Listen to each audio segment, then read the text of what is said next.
Patriarcas e Profetas. Capítulo 37. A Rocha Ferida.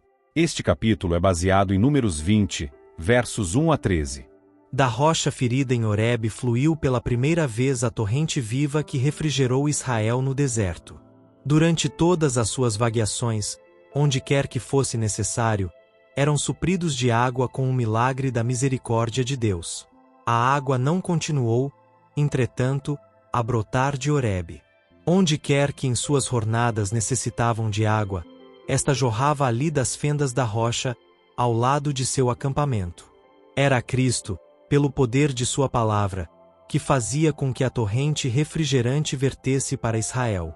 Beberam todos de uma mesma bebida espiritual, porque bebiam da pedra espiritual que o seguia, e a pedra era Cristo. 1 Coríntios 10, verso 4.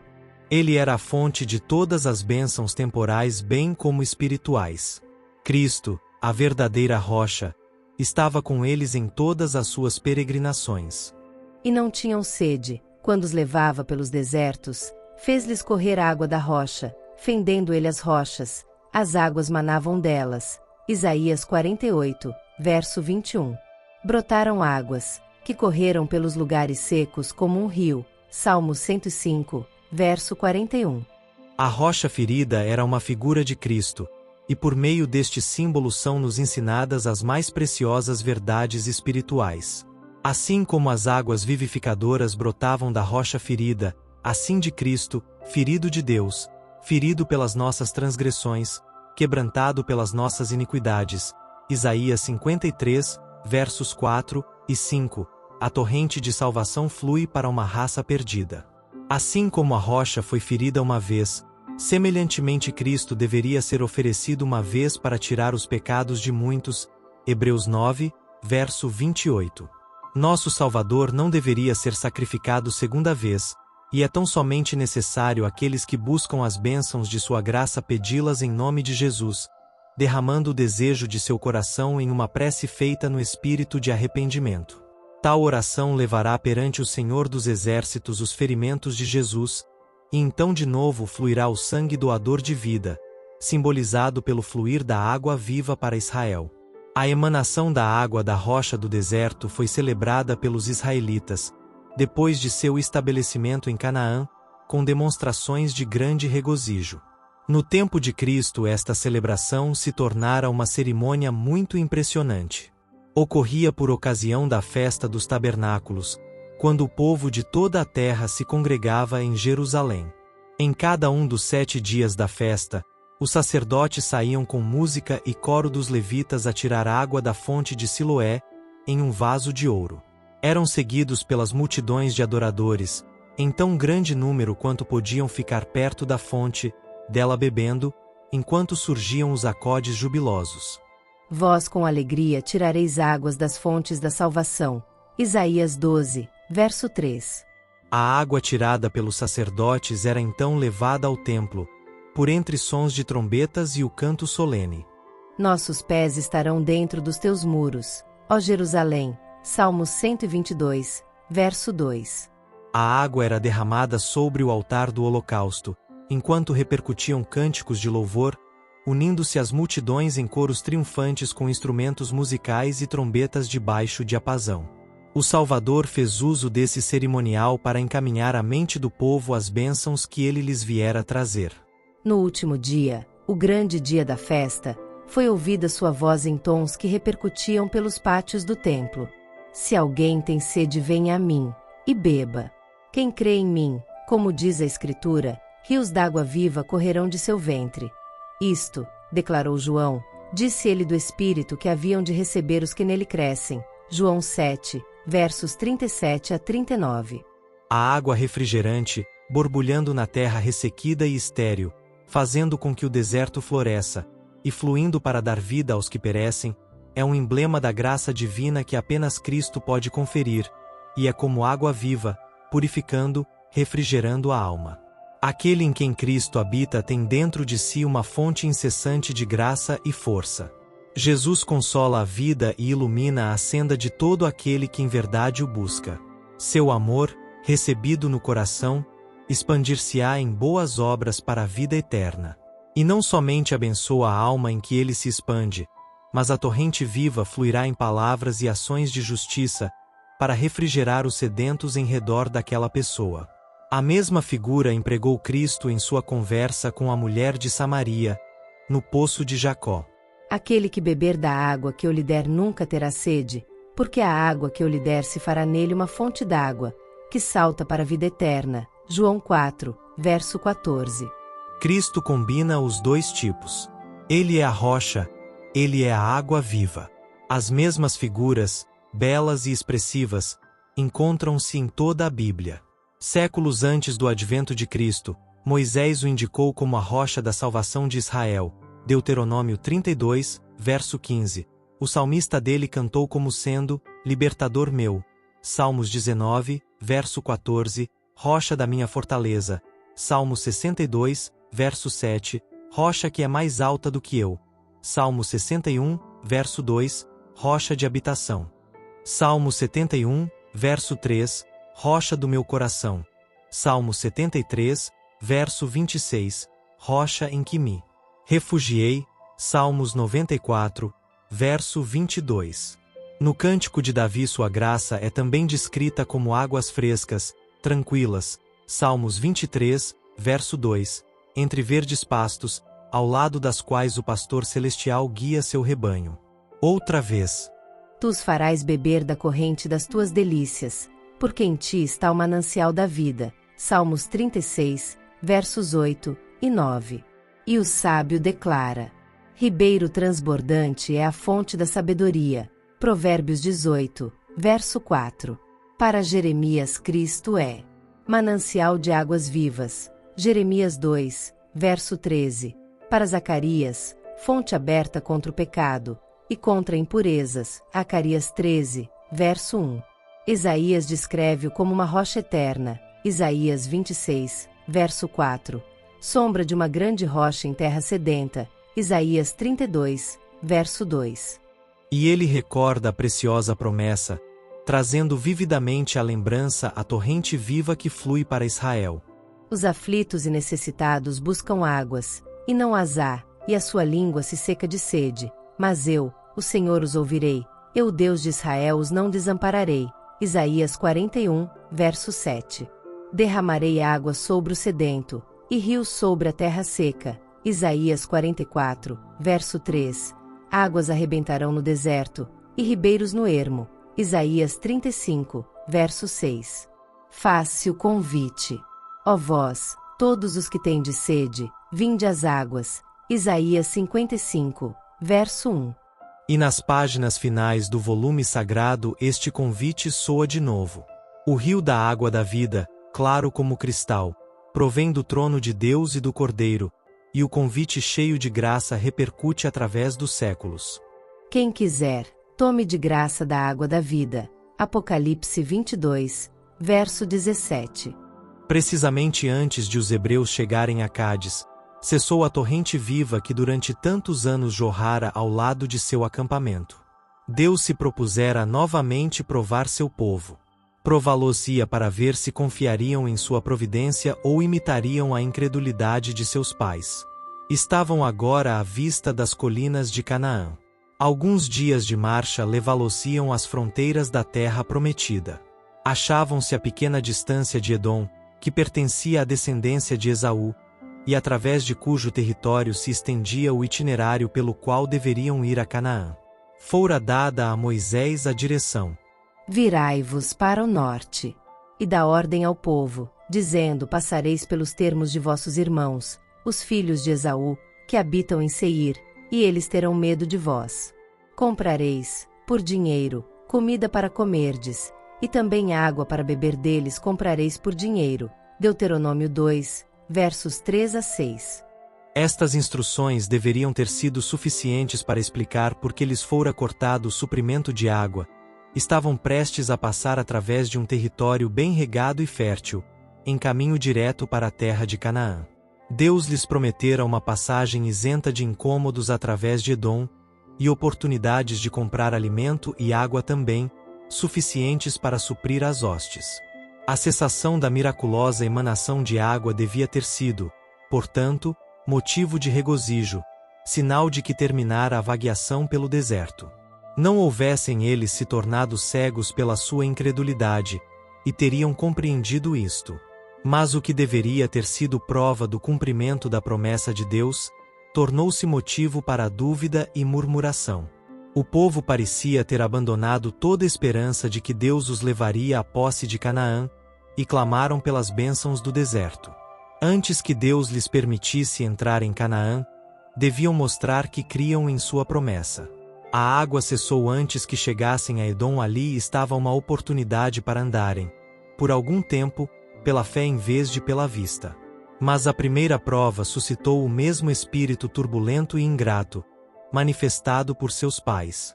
Mal se ouviu no acampamento o clamor por água, e se esqueceram da mão que durante tantos anos lhes suprira as necessidades, e, em vez de volverem a Deus em busca de auxílio, murmuraram contra ele, exclamando em seu desespero: Oxalá tivéssemos expirado quando expiraram nossos irmãos perante o Senhor. Números 20, verso 3, isto é, desejavam ter sido do número dos que foram destruídos na rebelião de Coré. Seus clamores eram dirigidos contra Moisés e Arão. Porque trouxestes a congregação do Senhor a este deserto, para que morramos ali, nós e os nossos animais? E por que nos fizeste subir do Egito, para nos trazer a este lugar mau? Lugar não de semente, nem de figos, nem de vides, nem de romãs, nem de água para beber. Os chefes foram à porta do tabernáculo, e caíram sobre seu rosto. Novamente a glória do Senhor lhes apareceu, e determinou-se a Moisés: Toma a vara, e ajunta a congregação, tu e Arão, teu irmão, e falai a rocha perante os seus olhos, e dará a sua água, assim lhes tirarás água da rocha. Números 20, versos 4, 5 e 8. Os dois irmãos foram perante a multidão, indo Moisés com a vara de Deus na mão. Eles eram agora homens idosos. Muito tempo haviam suportado a rebelião e obstinação de Israel, mas agora, finalmente, mesmo a paciência de Moisés vacilou. Ouvi, agora, rebeldes, exclamou ele. Porventura, faremos sair água desta rocha para vós outros. Números 20, verso 10. E, em vez de falar à rocha, como Deus lhe mandara, feriu-a 2 vezes com a vara. A água jorrou em abundância, satisfazendo as hostes. Mas uma grande falta fora cometida. Moisés falara com sentimento de irritação, suas palavras eram uma expressão de paixão humana, em vez de santa indignação porque Deus houvesse sido desonrado. Ouvi, agora, rebeldes, disse ele. Esta acusação era verdadeira, mas mesmo a verdade não deve ser falada com paixão nem impaciência. Quando Deus mandara Moisés acusar Israel de rebelião, as palavras lhe foram dolorosas, e difícil lhes era suportarem-nas, contudo Deus o amparara ao transmitir a mensagem. Mas quando tomou sobre si o acusá-los, agravou o Espírito de Deus, e apenas fez mal ao povo. Sua falta de paciência e domínio próprio eram evidentes. Assim foi dada ao povo ocasião para porem em dúvida que sua atuação passada fora sob a direção de Deus, e desculparem seus próprios pecados. Moisés, bem como eles, haviam ofendido a Deus. Sua conduta, disseram, fora desde o princípio passível de crítica e censura. Tinham achado agora o pretexto que desejavam para rejeitarem todas as reprovações que Deus lhes enviara mediante seu servo. Moisés manifestou falta de confiança em Deus. Faremos sair água? Perguntou, como se o Senhor não fizesse o que prometera. Não me crestes a mim, declarou o Senhor aos 2 irmãos, para me santificar diante dos filhos de Israel. Números 20, versos 10 a 13. Na ocasião em que a água faltou, sua própria fé no cumprimento da promessa de Deus fora abalada pela murmuração e rebelião do povo. A primeira geração foi condenada a perecer no deserto, por causa de sua incredulidade, contudo o mesmo Espírito apareceu em seus filhos. Deixariam estes também de receber a promessa? Cansados e desalentados, Moisés e Arão não fizeram esforço algum para opor-se à corrente do sentimento popular.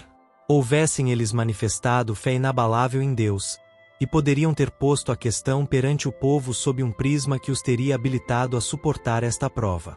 Mediante o exercício pronto e decisivo da autoridade a eles investida como magistrados, poderiam ter abafado a murmuração.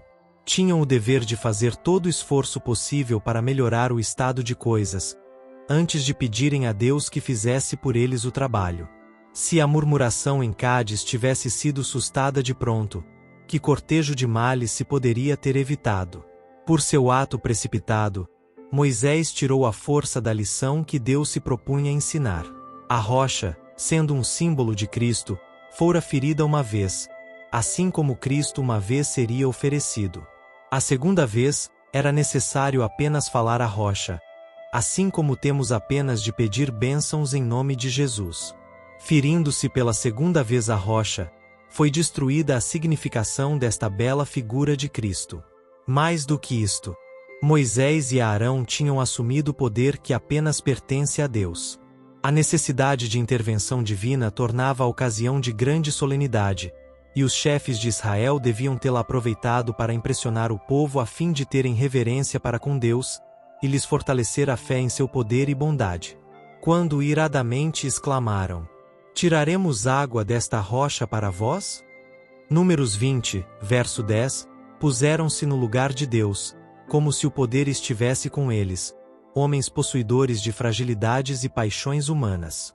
Cansado com a contínua murmuração e rebelião do povo, Moisés perdera de vista o seu todo-poderoso auxiliador, e sem a força divina veio a macular o relato de seus feitos com uma exibição de fraqueza humana.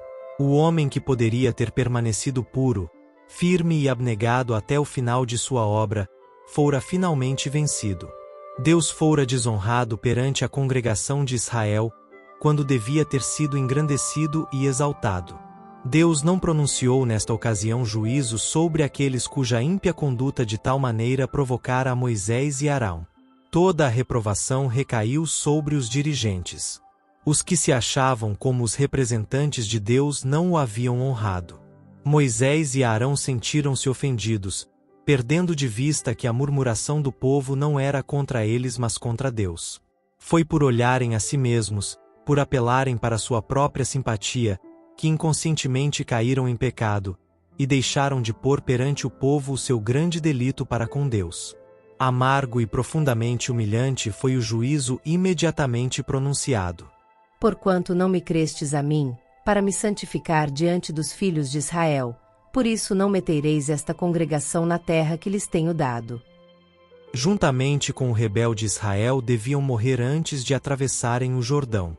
Se Moisés e Arão houvessem estado a acalentar uma elevada opinião de si mesmos, ou condescender com um espírito apaixonado, em face da advertência e reprovação divina, sua culpa teria sido muito maior. Mas não se lhes atribuía pecado voluntário nem premeditado, haviam sido vencidos por uma tentação súbita, e sua contrição foi imediata e provinha do coração. O Senhor aceitou o seu arrependimento, embora não pudesse remover a punição, por causa do mal que seu pecado poderia fazer entre o povo. Moisés não ocultou a sua sentença, mas contou ao povo que, visto ter deixado de conferir glória a Deus, não os poderia guiar à terra prometida.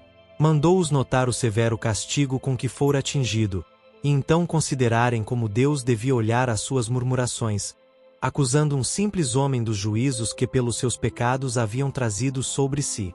Contará-lhes como rogara a Deus uma revogação da sentença, e isto fora negado. O Senhor indignou-se muito contra mim por causa de vós, disse ele, e não me ouviu. Deuteronômio 3, verso 26. Em toda ocasião de dificuldade ou provação, os israelitas estavam prontos para acusarem a Moisés de os ter tirado do Egito, como se Deus não tivesse atuação alguma nesta questão. Por todas as suas jornadas, quando se queixavam das dificuldades do caminho e murmuravam contra seus chefes, Moisés lhes dizia: Vossas murmurações são contra Deus. Não fui eu que operei o vosso livramento, mas sim Deus. Mas suas precipitadas palavras diante da rocha tiraremos água, eram uma admissão virtual daquilo de que eles os acusavam, e os confirmavam assim em sua incredulidade, justificando-lhes as murmurações. O Senhor queria remover-lhes para sempre do espírito esta impressão, vedando a Moisés de entrar na terra prometida. Ali estava a prova definitiva de que seu líder não era Moisés, mas o poderoso anjo de quem o Senhor disse: Eis que eu envio um anjo diante de ti, para que te guarde neste caminho, e te leve ao lugar que te tenho aparelhado. Guarda-te diante dele, e ouve a sua voz, porque o meu nome está nele. Êxodo 23, versos 20 e 21. O Senhor indignou-se muito contra mim por causa de vós, disse Moisés. Os olhos de todo o Israel estavam em Moisés, e seu pecado refletiu em Deus, que o escolhera como chefe de seu povo. A transgressão foi conhecida por toda a congregação, e, se tivesse passado sem a devida consideração, ter-se-ia dado a impressão de que a incredulidade e a impaciência sob grande provocação poderiam ser desculpadas naqueles que ocupam posições de responsabilidade. Quando, porém, foi declarado que Moisés e Arão não deveriam entrar em Canaã, por causa daquele único pecado, o povo soube que Deus não faz acepção de pessoas, e punirá certamente o transgressor. A história de Israel devia ser registrada para a instrução e aviso das gerações vindouras. Homens de todos os tempos futuros deviam ver o Deus do céu, como um governador imparcial, não justificando de maneira alguma o pecado. Mas poucos se compenetram da excessiva malignidade do pecado. Lisonjeiam-se alguns homens de que Deus é bom demais para punir o transgressor. Mas, à luz da história bíblica, é evidente que a bondade de Deus e seu amor o obrigam a tratar o pecado como um mal fatal à paz e felicidade do universo. Nem mesmo a integridade e fidelidade de Moisés podiam desviar a retribuição à sua falta. Deus perdoara ao povo maiores transgressões, mas não podia tratar com o pecado nos dirigentes do mesmo modo que naqueles que eram dirigidos. Honrara a Moisés mais do que a todos os outros homens na terra. Revelara-lhe a sua glória, e por meio dele comunicara seus estatutos a Israel. O fato de que Moisés possuíra tão grande luz e saber, tornara mais grave seu pecado. A fidelidade passada não expiará um mau ato sequer. Quanto maior a luz e os privilégios concedidos ao homem, maior é sua responsabilidade, mais grave a sua falta, mais severo o seu castigo. Conforme o juízo dos homens, Moisés não era culpado de um grande crime. Seu pecado foi desses que ocorrem usualmente. O salmista diz que ele falou imprudentemente com seus lábios. Salmo 106, verso 33. Perante o juízo humano isto pode parecer coisa leve, mas, se Deus tratou tão severamente com este pecado em seu servo mais fiel e honrado, não o desculpará em outros. O espírito de exaltação própria, a disposição para censurar os irmãos, são desagradáveis a Deus. Os que condescendem com a prática destes males lançam dúvidas sobre a obra de Deus, e dão aos céticos uma desculpa para a sua incredulidade. Quanto mais importante é a posição de alguém, e maior sua influência, maior é a necessidade de que cultive a paciência e a humildade. Se os filhos de Deus, especialmente os que ocupam posições de responsabilidade, puderem ser levados a tomar para si a glória que é devida a Deus, Satanás exultará. Terá alcançado uma vitória. Foi assim que ele caiu. Nesse ponto alcança ele mais êxito do que em outro qualquer, ao tentar outros a ruína. É para pôr-nos de sobreaviso contra seus ardis que Deus deu em sua palavra tantas lições que ensinam o perigo da exaltação própria. Não há um impulso de nossa natureza, nem uma faculdade do espírito ou inclinação do coração, que não necessite achar-se a todo instante sob a direção do Espírito de Deus. Não há uma bênção que Deus confira ao homem, nem uma provação que permita recair sobre ele, de que Satanás não possa e não queira prevalecer-se para tentar, perturbar e destruir a alma, se lhe dermos a menor vantagem. Portanto, por maior que seja a luz espiritual de alguém, por mais que obtenha do favor e bênção de Deus, deve andar sempre humildemente perante o Senhor, rogando pela fé que Deus lhe dirija todo o pensamento e domine todo o impulso. Todos os que professam piedade estão sob a mais sagrada obrigação de guardar o espírito, e exercitar o domínio próprio sob a maior provocação. Os encargos colocados sobre Moisés eram muito grandes, Poucos homens serão tão severamente provados como ele foi, contudo, isto não lhe permitiria desculpar o pecado. Deus fez amplas provisões para seu povo, e, se depositarem confiança em sua força, jamais se tornarão o joguete das circunstâncias. A tentação mais forte não pode desculpar o pecado.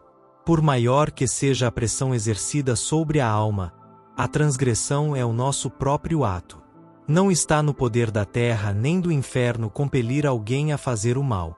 Satanás ataca-nos em nossos pontos fracos, mas não é o caso de sermos vencidos.